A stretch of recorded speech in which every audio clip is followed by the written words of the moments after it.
नमस्कार। आप सभी का एक बार फिर से स्वागत है पंडित गौतम शास्त्री चैनल में। आप सभी को कार्तिक मास की हार्दिक शुभकामनाएं। आइए कार्तिक मास में सुनते हैं एक और नई कहानी। एक बार की बात है, एक ब्राह्मण और एक ब्राह्मणी थे। वो 7 कोस दूर गंगा यमुना स्नान करने जाया करते थे। रोज इतनी दूर आने जाने से ब्राह्मणी बहुत थक जाती थी। एक दिन ब्राह्मणी ने ब्राह्मण से कहा, हमारे कोई बेटा होता तो उसकी बहू आ जाती। घर वापस आने पर हमें खाना बना हुआ मिलता और कपड़े भी धुले हुए मिलते। ब्राह्मण ने कहा, तूने सही बात कही है, चल मैं तेरे लिए बहू ला ही देता हूँ। ब्राह्मण बोला, उसके लिए ऐसा कर, एक पोटली में थोड़ा सा आटा बांध दे और उसमें थोड़ी सी मोहर अशर्फियाँ डाल दे। ब्राह्मणी ने ऐसा ही किया। उसने एक पोटली बांध दी और ब्राह्मण उस पोटली को लेकर चल दिया। चलते चलते कुछ ही दूर एक गाँव में यमुना जी के किनारे बहुत सारी सुंदर लड़कियां अपने घर बनाकर खेल रही थीं। उनमें से एक लड़की बोली, मैं तो अपना घर नहीं बिगाड़ूंगी, मुझे तो रहने के लिए ये घर ही चाहिए। उसकी बात सुनकर ब्राह्मण के मन में वो लड़की छा गई और वो मनी मन सोचने लगा कि बहू बनाने के लिए यही लड़की सबसे ठीक रहेगी। जब वो लड़की खेलकर जाने लगी तो ब्राह्मण भी पीछे पीछे चल दिया और जब वो लड़की अपने घर पहुंची तो ब्राह्मण उससे बोला, बेटी, कार्तिक का महीना है, मैं किसी के यहाँ खाना नहीं खाता। तुम अपनी माँ से पूछो कि मेरा आटा छानकर उनकी 4 रोटी वो बना देंगी क्या? अगर वो मेरा आटा छानकर रोटी बनाएंगी तभी मैं उन्हें खाऊंगा। लड़की अपनी माँ को सारी बात बताती है। उसकी माँ कहती है, बेटी, बाबा से कह दे, 4 रोटी तो उनको हम भी खिला सकते हैं। लेकिन लड़की ने कहा, नहीं माँ, बाबा ने कहा है कि मेरा आटा छानकर बनाओगी तभी मैं खाऊंगा। तब उसकी माँ कहती है, ठीक है, जा बाबा से कह दे अपना आटा दे दे। जैसे ही उसकी माँ उनका आटा छानती है तो उसमें से मोहर अशर्फियाँ निकलती हैं। वो सोचती है कि जिसके आटे में इतनी मोहरें और अशर्फियाँ हैं, उसके घर में न जाने कितनी मोहरें और अशर्फियाँ होंगी। जब ब्राह्मण खाना खाने बैठा तो उस लड़की की माँ बोली, बाबा, तुम क्या अपने लड़की की सगाई करने जा रहे हो?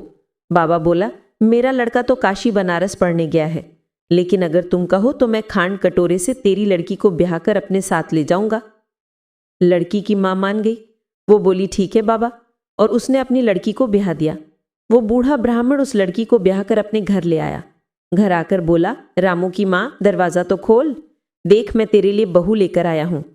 ब्राह्मणी अंदर से बोली, दुनिया तो ताने मारती थी, अब तू भी मार ले, हमारे तो 7 जन्म तक कोई बेटा बेटी है नहीं, बहू कहाँ से आएगी? ब्राह्मण बोला, नहीं, तू दरवाजा तो खोल। ब्राह्मणी ने दरवाजा खोला तो उसके सामने बहू खड़ी थी। तब वो आदर सत्कार करके उस बहू को अंदर ले आई।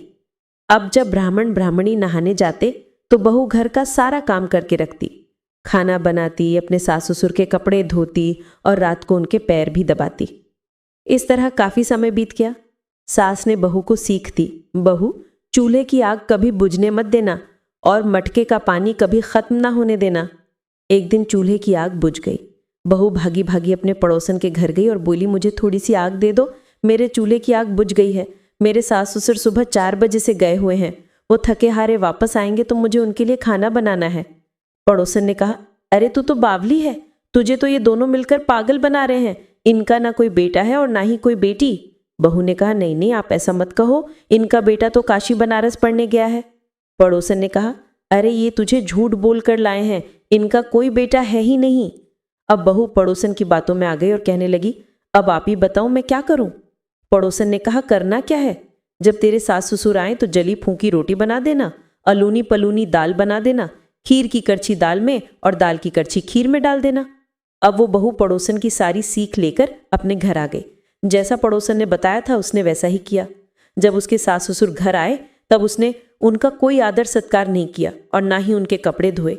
जब सास ससुर को खाना दिया तो सास बोली, बहू, ये रोटी जली फूंकी क्यों है और दाल भी अलूनी है?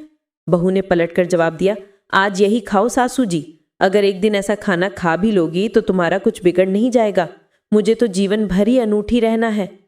बहू की बातें सुनकर सास ने कहा, आज तो बहू ने अच्छी सीख नहीं सीखी है।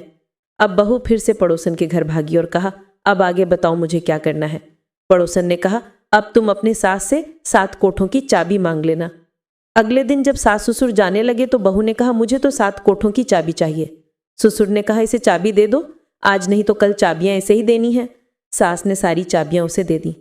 सास ससुर के जाने के बाद बहू ने कोठे खोलकर देखे तो किसी में अन्न भरा था, किसी में धन भरा था, किसी में बर्तन भरे थे। सभी में अटूट भंडार भरे पड़े थे। जब बहू ने 7वां कोठा खोला तो उसमें महादेव जी, पार्वती जी, गणेश जी, लक्ष्मी जी, पीपल पथवारी माता लहरा रही थी। तुलसी जी भी लहरा रही थी। कार्तिक के ठाकुर राय दामोदर, गंगा यमुना बह रही थी। 36 करोड़ देवी देवता विराजमान थे और वहीं तिलक लगाए चंदन की चौकी पर एक लड़का माला जप रहा था। तो उस बुढ़िया ने कहा, बेटा तू कौन है? वो लड़का बोला, माँ मैं तेरा ही बेटा हूं। उस बुढ़िया ने कहा, तू कहाँ से आया है? लड़के ने कहा, मुझे कार्तिक देवता ने भेजा है। उस बुढ़िया ने कहा, बेटा ये दुनिया कैसे जानेगी? कैसे जानेगा मेरे घर का धनी? क्या जानेगी मेरी देवरानी जेठानी? क्या जानेगा मेरा अगड़ बगड़ का पड़ोस कि तू मेरा ही बेटा है? बुढ़िया ने विद्वान पंडितों से सलाह ली तो उन पंडितों ने कहा, इस पार तो बेटा बहू साथ खड़े हो जाएं और उस पार बुढ़िया खड़ी हो जाए। बुढ़िया ने चमड़े का अंगिया पहना हो, छाती से दूध की धार निकले, बेटे की दाढ़ी मूछ भीगे, पवन पानी से बहू बेटे का गठजोड़ा बंध जाए, तब तो जान जाना कि ये बुढ़िया का ही बेटा है। फिर उसने ऐसा ही किया। चमड़े की अंगिया फट गई, छाती में से दूध की धार निकली, बेटे की दाढ़ी मूछ भीग गई, पवन पानी से बहू बेटे का गठजोड़ा बंध गया।